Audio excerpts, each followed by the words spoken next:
রাধে রাধে, হরে কৃষ্ণা, হরি বল। সবাইকে গোপু সোনার নতুন ব্লগে স্বাগতম।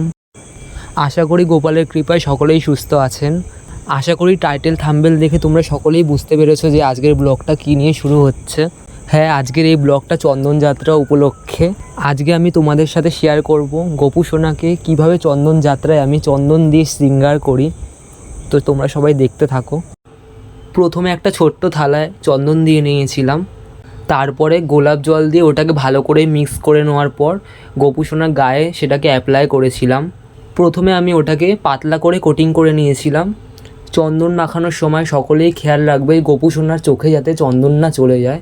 সেইভাবেই তোমরা ধীরে সুস্থে রিল্যাক্সে গোপু সোনাকে চন্দন দিয়ে শৃঙ্গার করাবে। আর যদিও ভুলবশত চলে যায় তো সেটাকে সুতির কাপড় বা ন্যাকড়া দিয়ে হালকা করে মুছিয়ে দেবে, যাতে গোপু সোনার কোনো কষ্ট না হয়।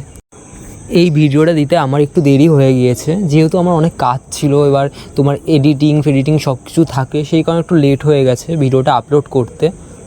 আমাদের এই চন্দন যাত্রা শুরু হয় অক্ষয় তৃতীয়া থেকে 21 দিন পর্যন্ত। কথিত আছে ভগবানের এই সময় খুবই গরম লাগে, সেই কারণে আমরা এই চন্দন যাত্রাটা পালন করে থাকি। আমি জানি অনেকে বলবে যে ভগবানের আবার গরম লাগে নাকি। হ্যাঁ, জানি গরম লাগে না ভগবানের। ভগবান স্বয়ং ভগবান, তিনি সব কিছু সৃষ্টি করেছে, সব কিছুই তার আবার গরম লাগে বা ঠান্ডা লাগে তেমন কিছু না। অ্যাকচুয়ালি এটা হলো একটা পরম্পরা যেটা আমরা পালন করে আসছি। এই সময় ভগবান আমাদের সাথে লীলা করেছিলেন। এই বিষয় না হয় অন্য একদিন আরও ভালো করে ডিটেলসে আলোচনা করব, নয়তো ভিডিওটা অনেকটা বড় হয়ে যাবে। যাই হোক, তোমাদের সাথে কথা বলতে বলতে গল্প করতে করতে গোপু সোনার প্রায় চন্দন মাখানো কমপ্লিট হয়ে গিয়েছে। এটাকে আবার আরেকবার কোটিং করার পর ওটা সম্পূর্ণ কমপ্লিট হয়ে যাবে, কেননা একবার দেওয়ার পর কেমন সব কিছু পিতলের সব কিছু মানে বোঝা যাচ্ছে, তো ওটাকে আবার আরেকবার দেওয়ার পর সেটা একদম পুরো ভালো মতনভাবে চন্দনটা মিক্স হয়ে যাবে। তো ওটা যখন শোকাবে তখন খুবই ভালো লাগবে দেখতে।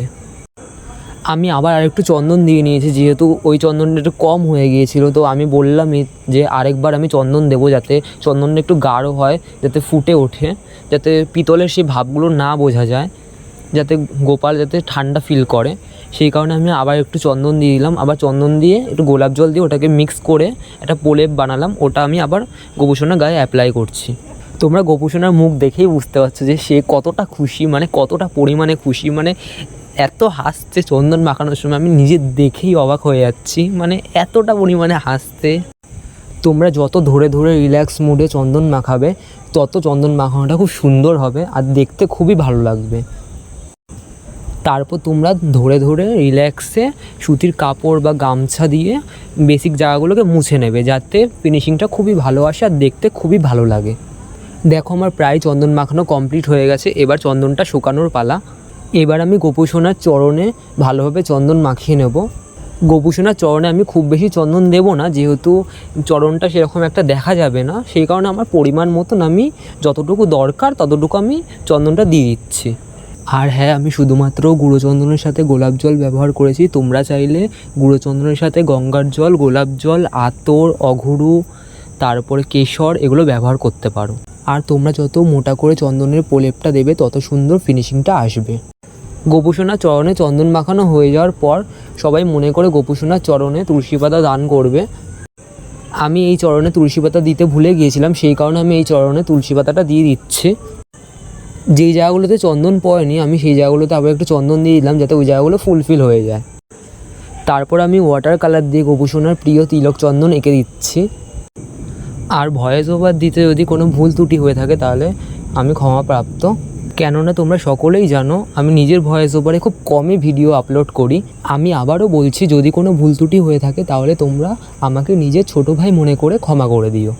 তিলকের মধ্যে একটু রেড কালার দিয়ে দিলাম, যাতে গোপু সোনাকে দেখতে আরও সুন্দর লাগে। এটা হলো গোপু সোনার ফাইনাল লুক। সবাই দেখে বলো গোপু সোনাকে কেমন লাগছে।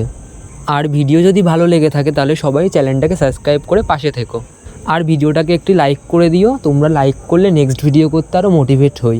আর গোপু সোনাকে কিন্তু কমেন্টে কেউ রাধে রাধে বলে যেতে ভুলবে না কিন্তু। তাহলে আজকের মতন আসি। হরে কৃষ্ণা, রাধে রাধে, হরি বল। Thanks for watching.